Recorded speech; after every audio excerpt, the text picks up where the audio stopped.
Hey guys, Untitled Tech Chap, and I'm here at Apple Park, and I've elbowed my way to the front to give you guys a first look at the brand spanking new iPhone 15s.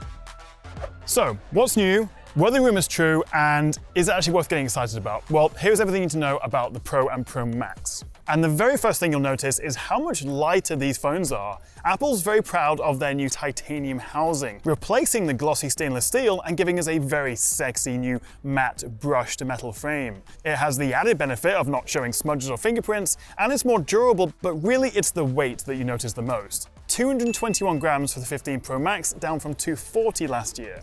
Now, all iPhone 15s benefit from slimmer bezels and a new contoured edge around the screen, and it's kind of remarkable how different these feel from previous iPhones. They've kept the same 6.1-inch and 6.7-inch screen sizes for the Pro and Pro Max, but they have reduced the overall size thanks to those thinner bezels. So the 15 Pro Max is 0.8mm shorter and, I think crucially, 0.9mm narrower, which I definitely appreciate for the big Pro Max, although it is now 0.4mm thicker. Of course, one of the big rumors was that Apple would be getting rid of the toggle mute switch and changing it to an action button, and that's exactly what happened. Now, I'm in two minds about this because one thing that I really like about my iPhones is that in my pocket, without looking, I can sort of switch between loud and mute. I don't have to look at it. Now, you might have to look at what you're doing, although by default, a long press does still mute the phone and you get a little haptic vibration. I also feel like I might get confused between the power button and the action mode button when it's in my pocket. Not sure yet, we'll have to wait and see. But obviously the advantage is you can do a whole lot more with the action button, not just mute the phone. You can turn on the flashlight, switch to a camera app, do voice recording, and you can also toggle on shortcuts for the accessibility settings, which for some people might be a really big deal. However, the more significant change is that Apple has finally embraced USB-C. I mean, to be fair, the Lightning ports had a great run. It was introduced 11 years ago on the iPhone 5, probably because the European regulations were kind of forcing Apple to do it. And also, of course, with the EU and its upcoming right of repairability that's coming in a few years, it is actually now much easier to fix and replace the back glass on the back of the new iPhone Pros. Previously, on the 14 Pros, you had to go into the front of the screen. It was a whole faff. So we are on this route to improve repairability. But anyway, all iPhone 15s now have USB-C, although on the two Pro models, it's much faster USB 3, giving us 20 times faster transfer speeds compared to USB 2 that we get on the cheaper 15 and 15 Plus. Now, interestingly, Apple didn't mention anything about, well, battery life, but also charging speeds. I'd hoped that with the switch to USB-C and potentially, Thunderbolt or USB 4, that we might get some increase in wired charging speeds. But alas, no, unfortunately. The only real benefit I can see, apart from having the more ubiquitous USB-C, which obviously is what the Mac and the iPad uses, is the faster transfer speeds. And if you are taking your ProRAW or ProRes video off your phone, currently it's a bit of a nightmare, so this will definitely make it easier. And finally, in terms of design, it wouldn't be a new iPhone without a couple of new colors, with the Pros coming in natural, blue, white, and black titanium flavors. All very muted compared to the fun colors that we get on the regular iPhone 15s, but having a matte black option is very nice. And I'm a bit of a sucker for this deep blue. But which would you go for?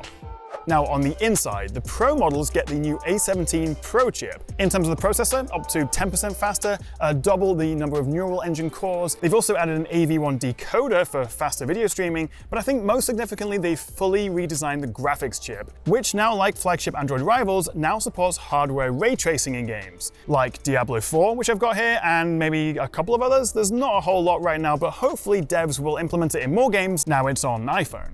Now, this video is mainly about the Pro and Pro Max, but I do have to mention the fact that once again, the regular iPhones, the 15 and the 15 Plus, still have a 60Hz display. No ProMotion, no high refresh. For a 2023 phone, which costs upwards of £1,000, it's a little bit unforgivable, and I really don't understand it. Everything else about the 15s, the design, the chip, the A16, the camera is actually a pretty significant upgrade, but you're just not really going to see much of that extra performance when you're limited to a 60Hz screen. So,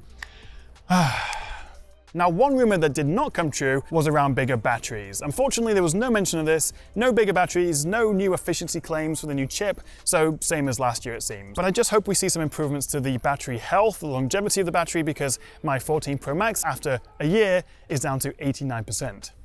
Okay, last but not least, the camera. And the iPhone 15 Pros have an upgraded 48 megapixel main camera with a larger sensor.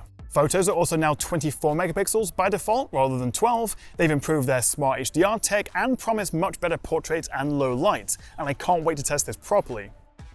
But the headline has to be this new 5x telephoto lens, which is exclusive to the bigger Pro Max. And this replaces the 3x optical zoom that the regular 15 Pro still has. And Apple are very proud of this new 120mm 5x zoom lens. It has a 25% larger sensor, an impressively wide f2.8 aperture, and also an upgraded 3D sensor shift OIS. So it should be the brightest, most stable 5x zoom we've seen on a phone. I also like this new ability to tap the 1x icon here, and it'll crop in slightly, giving us a couple of different focal lengths. Both 15 Pros can now record 4K 60 ProRes video, up from 4K 30 previously, and you can also save those huge files to an external storage drive via the USB-C port. The 15 Pros also support spatial video, which is Apple's new kind of 3D video, which is coming soon, and then can be played back on the upcoming Vision Pro headset. And to round out the specs, the 15 Pros also support Wi-Fi 6E, we have a 2nd gen ultra-wideband chip, or UWB, and of course it'll ship running iOS 17.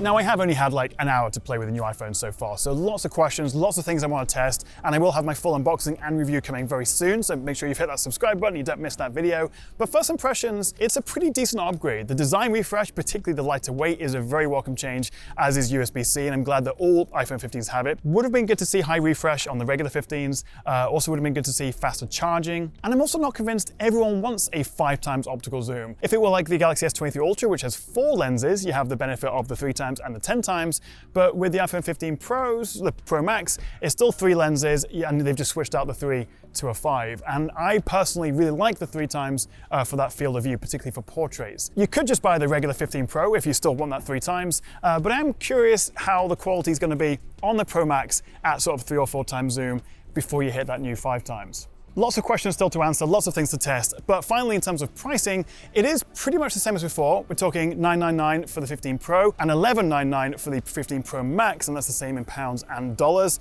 Although, while that is £100 more than last year for the Pro Max, that does now start at 256 gigs of storage as opposed to 128, so that mitigates it a little bit. Anyway, lots more videos to come. Make sure you have subscribed and let me know what you make of the 15 series and whether you're tempted to upgrade in the comments below. Thank you so much for watching, guys, and I'll see you next time right here. Well, not right here, probably back at the studio, but right here on the Tech Chat.